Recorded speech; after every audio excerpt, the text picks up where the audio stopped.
महात्मा बुद्ध के उपदेश, विचार व कहानियों से जीवन में सकारात्मक बदलाव आते हैं। बुद्ध कहते हैं कि बुद्ध बनने के लिए मेरे विचारों को सुनो और अपने जरूरत के अनुसार रूपांतरित कर अनुसरण करो। महात्मा गौतम बुद्ध को बौद्ध धर्म का संस्थापक कहा जाता है। उन्होंने वर्षों बोध गया कि बोधि वृक्ष के नीचे बैठकर तपस्या की और इसके बाद उन्हें दिव्य ज्ञान की प्राप्ति हुई। बुद्ध ने अपने विचारों और उपदेशों से पूरे संसार को शांति और अहिंसा का मार्ग दिखाया। इसलिए कहा जाता है कि बुद्ध के विचार आपका जीवन बदल सकते हैं।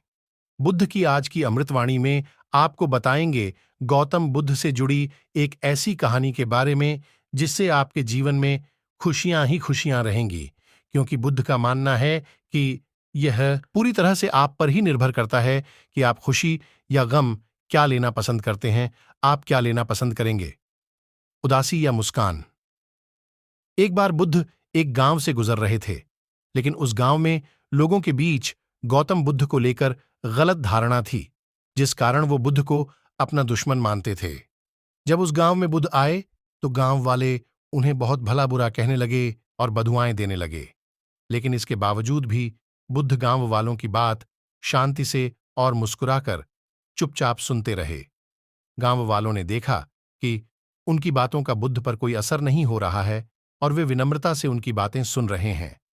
गांव वाले जब बोलते बोलते थक गए तो आखिर में बुद्ध ने कहा कि यदि आप सभी की बातें समाप्त हो गई हो तो मैं अब प्रस्थान करूं।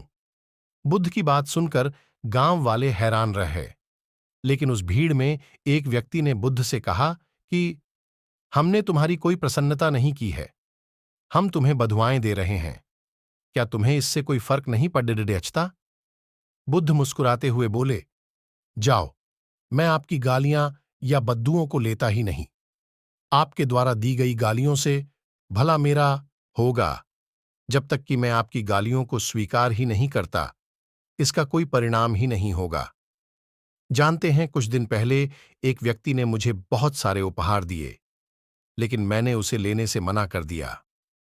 जब मैं लूंगा ही नहीं तो कोई मुझे कैसे दे पाएगा?